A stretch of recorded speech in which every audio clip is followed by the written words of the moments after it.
Yo, it's that guy. I got the Reload Vapor 26 or Reload Vapor USA 26. 26mm diameter RTA. Very fancy packaging. Metal tin. Like a foam innards that holds everything in place. Very nice, very nice. Get your bubble glass included.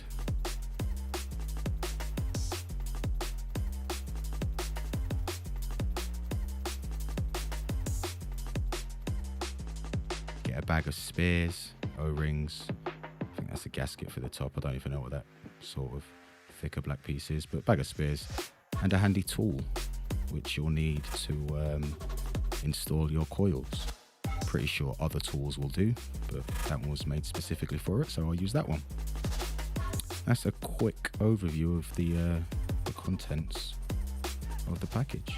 That's the underside of the RTA if anybody's interested in that. And here's a closer look at the thing itself. Very glossy. Fingerprint magnet, definitely. But it looks alright. It looks like a slightly pricier RTA, which it is so.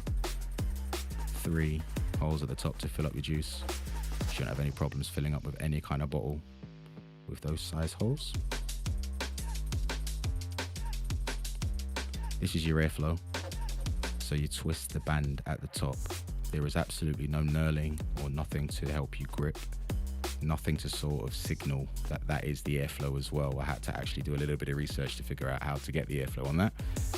But you unscrew it, lift it up, expose 3 airflow holes that are equally spaced apart around the tank. And because it's all screw down or screw up your airflow, you can really fine tune it. And the airflow is incredibly smooth, but I think that's more to do with the deck than the airflow there, which we're going to see now. Oh, in a minute rather. That's the chamber. Standard sort of chamber for a top airflow tank. Just got a chamber with a cavity, so the air can travel or flow down the cavity onto the deck, which is here. Finally got there. So we've got some sort of grilling or honeycombing or something just to straighten out that airflow before it hits the coils, which gives this tank a very smooth pull. It really does. There's your post holes, and that's the wicking channel. I like to call it a wicking channel, but that's where you tuck your cotton down there. Going to be using some alien coils from Big Boy Coils. Shout out to you, Shane. And of course, cotton goods. And the fancy included tool. A little bit of a close-up on that if anybody was interested in it. I was going to get building now. Speed through the boring parts that you don't really need to see in too much detail.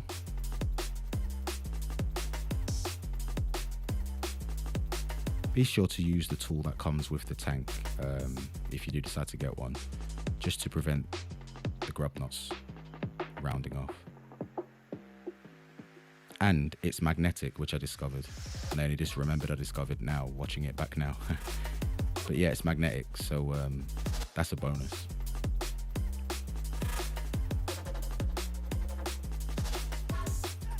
There's no need to watch me struggle to get that back in for too long.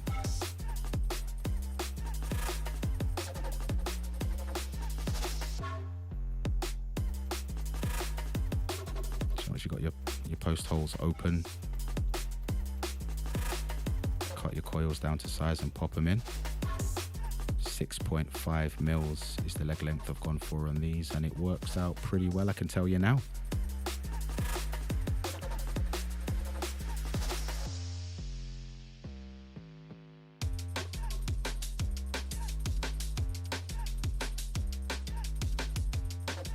I like to put the straight side of the coils on the inside, so it makes a Q and a P when you've built them in place.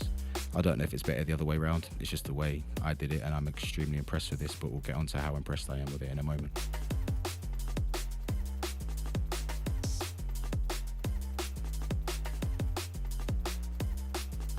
Pretty much the same with the other one. If I remember correctly, I had to shave it down just a little bit more. Yeah, one of the legs just was a little bit too long, and I am incredibly anal about these things, so back on it goes for another shave.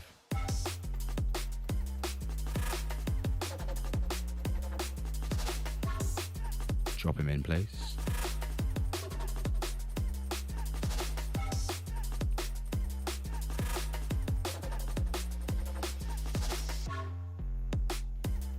So notice I rest my finger on the top of the coils while tightening it down. With some RTAs, when tightening down the coils, they can spring out of place a little bit, and I like everything to be as even as possible, so just rest your finger on the top, and if you feel it coming out of place, apply a little bit of pressure as you're tightening it down to keep it in there.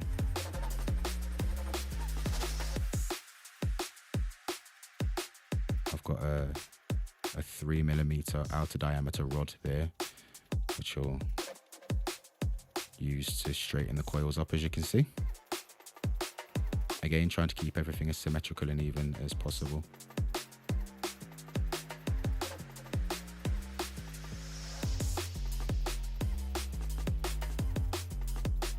Pretty pleased with that. You should be too if you pull off a build like that, but not if you drop it like a Muppet there, but we all make mistakes. So yeah, I was happy with the placement of them. So it's time for that dry fire. Work out all those hot spots and those fire lightning bolts, as I like to call them, that you can sometimes rather see on the coil.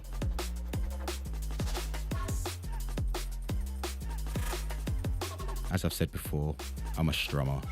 I don't tend to squeeze, I just tend to strum lightly whilst firing with ceramic tip tweezers until they're even. Never really needed to squeeze other than to reposition a coil like that.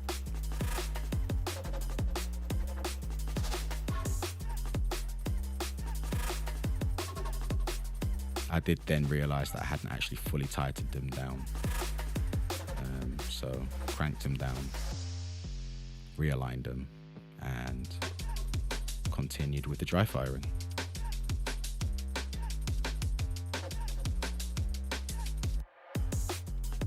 I wouldn't advise realigning the coils and making them touch each other while it's screwed onto the mod, but I am a professional vapor, so do as I say, not as I do, because man's got the skills. So 0.25 ohms is what they were reading then. They did come out to 0.28 ohms in the end. I don't know if I show you that at the end, but that is the minimum Shane suggests they will be, and he's always been spot on, and he has been this time. So at the tighten down, so I'm just going to fire him again and give him the old strum-a-lum-lum.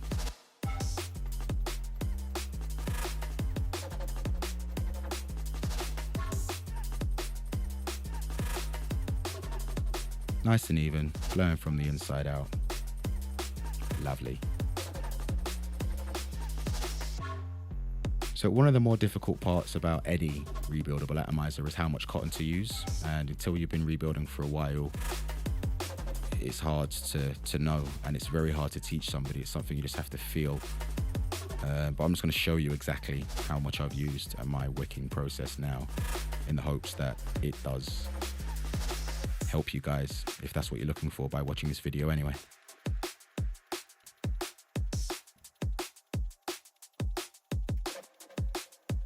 So I did start with a full, I don't know why I was going to start with a TH full, with a full piece of cotton cods. And I broke it down, halved it, and that's what I'm going to use. Always give your cotton a fluff out if it's been compact together, if it's been like squashed together whilst in the packet. It's always worth just spreading it out so the air can get in there a bit more as the air carries. Once it carries the juice, but the more air in the cotton, the easier it is for the juice to wick, but you don't want it. You just don't want to use too much cotton, obviously, so I'll go for slightly under what looks right and then spread it out a little bit.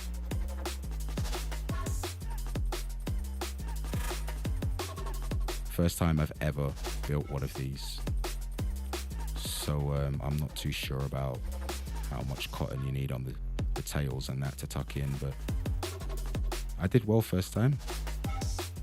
Really enjoying it. So if you're having any issues with it, then just copy what Sensei does here and you should be fine. Comb out. Always remember to comb from the coil out towards the tail of the wicking cotton to keep all of the cotton fibers as aligned and as straight and intact as possible. That's what I find is best. There is no absolute science on this that I'm aware of, but that's what I find always works best.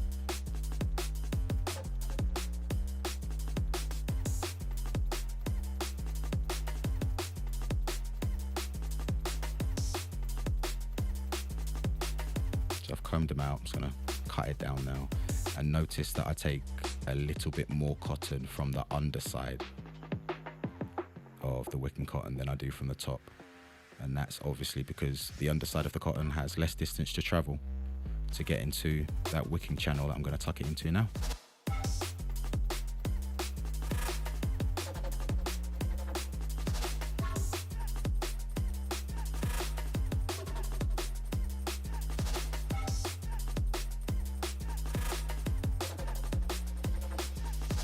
I normally would have decided this is too much cotton, but you'll see what I'm doing in a moment.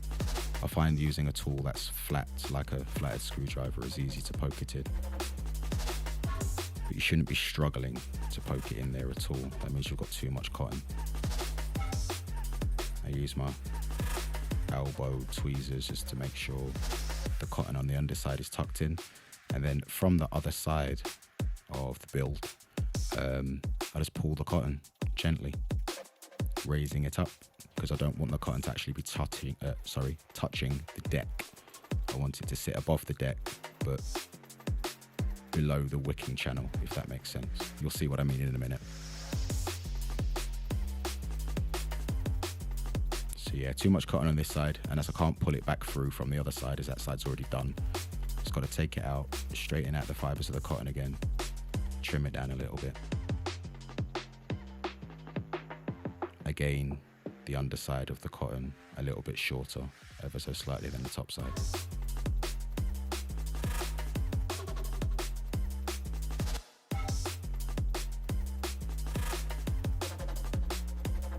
It's very hard to see, but there is a little bit of give in the cotton. I've allowed just a touch of space for that cotton to swell once it soaks up the juice, to really fill out that cotton channel or wicking channel. And the good thing about this deck is, if you do have sharp enough scissors or snips, even if you do tuck too much in, you can just cut it from the underside. And there's the finished build. As you can see, there's clearance from the base of the deck, or the base of the RTA.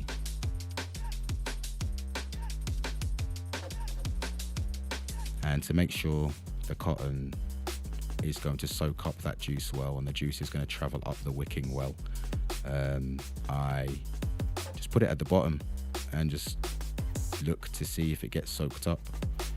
See if it gets soaked up past that metal ring there. Because obviously if it does now, it will do the same when I've loaded it up with juice and the tank's put back together. Saves me wasting all this time, really. So as you can see, you might be able to see it is ever so slightly coming above that ring, that metal ring now. So that means it's good. And can put him back together, slap him on a mod, fill him up with juice, give him a vape.